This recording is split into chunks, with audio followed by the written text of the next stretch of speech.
Subscribe करें YouTube channel exam tricky को और बेल आइकन को प्रेस करें जिससे कि लेटेस्ट वीडियोस की नोटिफिकेशन आपको समय से मिले। नमस्कार दोस्तों, स्वागत है आपका आपके अपने यूट्यूब चैनल एग्ज़ाम ट्रिकी में।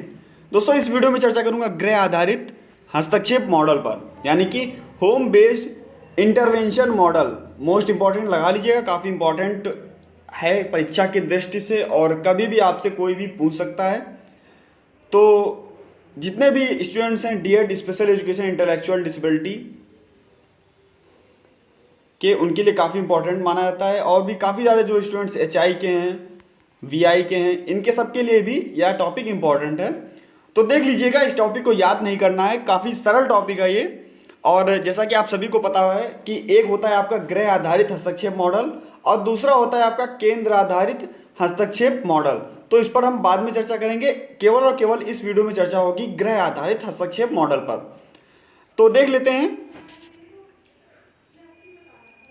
इसमें कार्यकर्ता विकलांग बच्चों या दिव्यांग बच्चों हम कह सकते हैं, क्योंकि अब दिव्यांगता शब्द का यूज होने लगा है, तो यहां पर हम कह सकते हैं कि दिव्यांग बच्चों के घर जाकर परिवार के सदस्यों से अंतःक्रिया कर उसकी दिनचर्या, व्यवहार, संस्कृति और सामाजिक क्रियाकलापों को देखता है। यानी कि जो स्पेशल एजुकेटर होता है, जो शिक्षक होता है, वह दिव्यांग बच्चों के घर जाकर के वहाँ पर उसको शिक्षा देता है और शिक्षा देने के दौरान वह उसकी दिनचर्या यानी कि डेली लिविंग एक्टिविटीज़, व्यवहार, उसकी संस्कृति और जो उसके सामाजिक क्रियाकलाप हैं, समाज के साथ बच्चा किस प्रकार से बिहेव कर रहा है, तो उसके क्रियाकलापों को देखता है। साथ ही साथ क्या करता है, तथा परिवार की पृष्ठभूमि की जानकारी लेता है। यानी कि परिवार की पृष्ठभूमि में क्या क्या आएगा, परिवार में माता पिता क्या करते हैं, उसके घर में एकांकी परिवार है या वहाँ पर जो परिवार एकांकी है या सभी लोग संयुक्त रूप से वहाँ पर रहते हैं, यानी कि दादा दादी, चाचा चाची सब लोग साथ में रहते हैं, इस प्रकार से। और साथ ही साथ वहाँ पर क्या दिव्यांगता का कोई ऐसा पुराना इतिहास रहा है या नहीं रहा है, इन सब चीज़ों का जानकारी लेता है। वह बच्चों की क्षमताओं का पता लगाता है। अब आप सभी को पता है कि किसी भी अगर बच्चे पर कार्य किया जाएगा, किसी भी बच्चे पर कार्य किया जाएगा तो क्या उसकी क्षमताएं क्या हैं और साथ ही साथ उसकी आवश्यकताएं क्या हैं। तो इस पर विशेष ध्यान दिया जाता है कि बच्चों की क्षमताएं क्या हैं और बच्चों की आवश्यकताएं क्या हैं। क्योंकि यदि बच्चा दैनिक जीवन के क्रियाकलापों को नहीं कर पाता है तो उसकी आवश्यकता क्या है, दैनिक जीवन के क्रियाकलापों को सिखाना।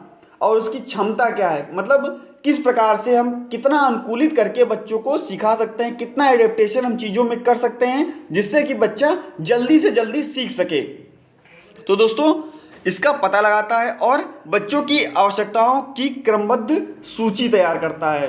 यानी कि जो जो चीज़ें आवश्यक हैं बच्चे के लिए, अगर बच्चे को ब्रश नहीं करना आता है, बच्चे को लिखना नहीं आता है, बच्चे को चलना नहीं आता है, तो क्या क्या आवश्यकताएं हैं, इसकी क्रमबद्ध सूची तैयार करता है। फिर क्या करता है, यदि बच्चे को मिर्गी है या अन्य भी किसी भी प्रकार की ऐसी समस्या है जो घर में रह करके जिसका निदान नहीं दिया जा सकता, तो क्या करेगा, वह चिकित्सक के पास उसको भेजेगा और उसको जो भी दिक्कत होगी उसका वह समाधान चिकित्सक के पास कराएगा। साथ ही साथ आप सभी को पता है कि जो स्पेशल एजुकेटर्स होते हैं, जो स्पेशल यानी कि विशेष शिक्षक जो होते हैं, वे गृह आधारित मॉडल के अंतर्गत बच्चों के यहाँ जाते हैं और उन पर कार्य करते हैं।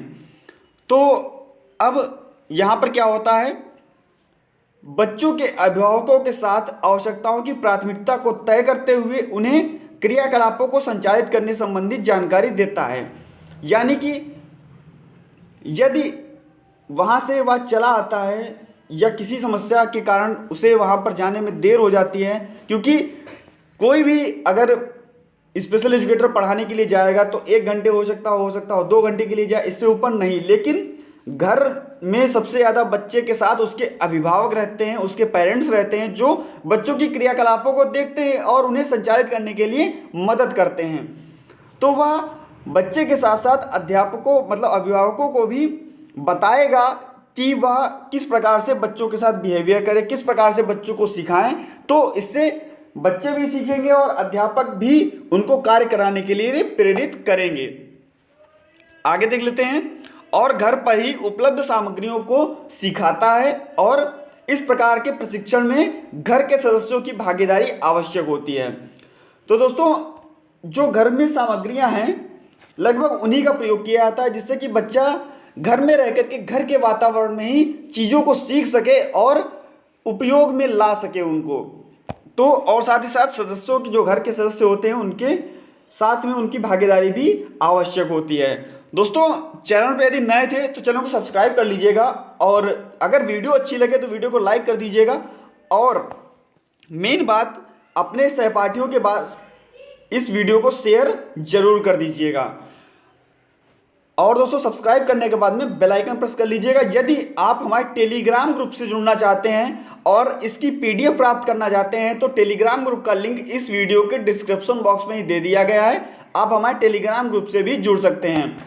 अब देख लेते हैं ग्रह आधारित हस्तक्षेप के लाभ, यानी कि जो ग्रह आधारित मॉडल है उसके हस्तक्षेप में लाभ क्या क्या होंगे और साथ में अभी हम पढ़ेंगे कि हानियां क्या क्या हैं या सीमाएं क्या क्या हैं। तो लाभ में देख लीजिएगा, अगर आप इसके अर्थ को अच्छे से समझ लेते हैं तो आप लाभ बहुत ही आसानी से लिख सकते हैं। देखते हैं, इसमें माता पिता की दिनचर्या पर जो प्रभाव होता है वह कम से कम पड़ता है। जो माता पिता की दिनचर्या है, अगर माता पिता बच्चे के साथ कार्य करना चाहते हैं तो अगर स्पेशल एजुकेटर वहाँ पर पढ़ाने जा रहा है तो उनकी दिनचर्या जो होगी उस पर कम प्रभाव पड़ेगा। हो सकता है कि स्पेशल एजुकेटर को ज़्यादा देर तक वहाँ पर रख दें, जिससे कि वो जो अपना कार्य कर रहे हैं, डेली लिविंग एक्टिविटी कर रहे हैं, तो वो कर सकें। और उद्दीपन सामग्रियाँ घर पर ही मिल जाती हैं, यानी कि जो स्टिमुलस होता है, उद्दीपन सामग्रियाँ होती हैं, तो वो क्या होती हैं, घर पर ही मिल जाती हैं। उद्दीपन सामग्रियों के अंतर्गत आप लोग क्या समझ सकते हैं कि उद्दीपन वह होता है जैसे कि किसी भी चीज़ को बच्चे के साथ कराना है और बच्चा उस चीज़ को देख करके उसको ले करके कर सकता है, तो क्या होता है, सब घर पर ही मिल जाती हैं। एडेप्टेशन जो होता है उनको घर पर ही लगभग में मिल जाता है। अब क्या करेंगे, बच्चे के साथ घर के सभी सदस्य कार्य में सम्मिलित होते हैं। स्पेशल एजुकेटर के साथ जो बच्चे को पढ़ाने जा रहा है, जो गृह आधारित मॉडल को चला रहा है, उसके साथ में क्या, बच्चे के घर के सदस्य भी उसमें शामिल हो सकते हैं और जिससे कि बच्चे को ज़्यादा से ज़्यादा लाभ मिलेगा। क्योंकि हम कह सकते हैं कि प्रकृति का यह नियम होता है कि बच्चे के जो स्वाभाविक परिवेश होता है उसमें बच्चा सबसे ज़्यादा सीखता है। बच्चे का जो घर का परिवेश होता है, उसका जो वातावरण होता है, सबसे ज़्यादा बच्चा वहीं पर ही सीखता है। इसीलिए बच्चे को जो घर की प्राथमिक पाठशाला भी कहा जाता है। और केंद्र आधारित जो मॉडल होता है, वो केंद्रों पर आधारित किया जाता है और जो ग्रह आधारित मॉडल आपका होता है यह घर पर ही इसको संचालित किया जाता है। साथ ही साथ कार्यकर्ता को बच्चे की पारिवारिक स्थिति व समस्या एवं सामर्थ्य का ज्ञान हो जाता है। जो कार्यकर्ता वहाँ पर जाता है तो बच्चे की पारिवारिक स्थिति और साथ ही साथ समस्या और समाधान का ज्ञान हो जाता है।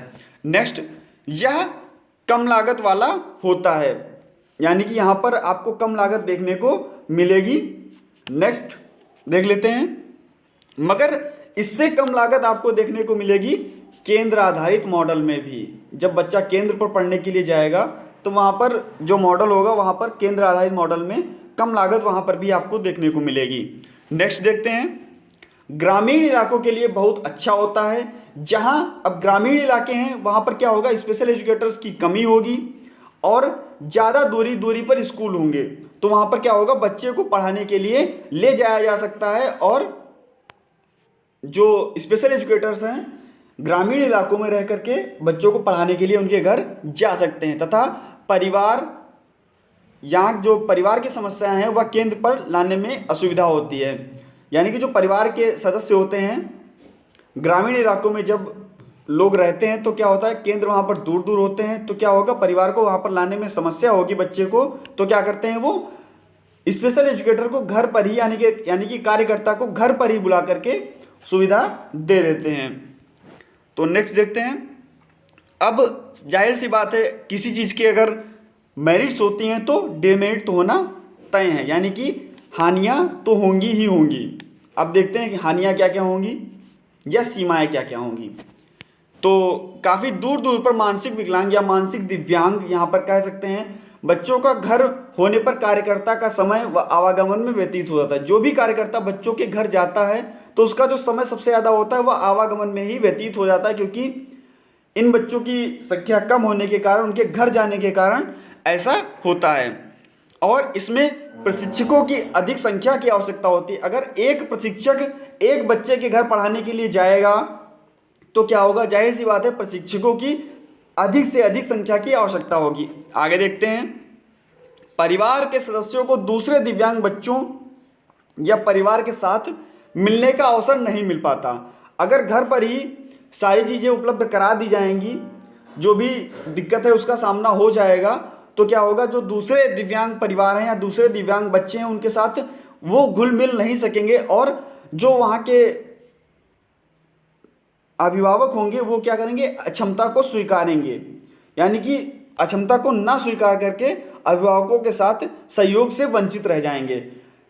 तो जब साथ में काफ़ी सारे लोग, और ये सब क्या होता है केंद्र आधारित मॉडल में ये सब चीज़ें आपको देखने को नहीं मिलती। वहाँ पर सभी अभिभावक दूसरे अभिभावकों से मिल भी सकते हैं, बच्चे को भी देख सकते हैं और अपने में जो उनकी बातें हैं वो भी शेयर कर सकते हैं। साथ ही साथ यहाँ पर केवल स्पेशल एजुकेटर जाएगा, यानी कि जो प्रशिक्षक जाएगा, और वहाँ पर केंद्र आधारित मॉडल में क्या होता है, वहाँ पर विशेषज्ञ सभी आपको मिलेंगे, लेकिन गृह आधारित मॉडल में केवल और केवल एक ही प्रशिक्षक जाकर के बच्चे को देता है, यानी कि हम कह सकते हैं अन्य विशेषज्ञों की सहायता नहीं मिल पाती है गृह आधारित मॉडल के अंतर्गत।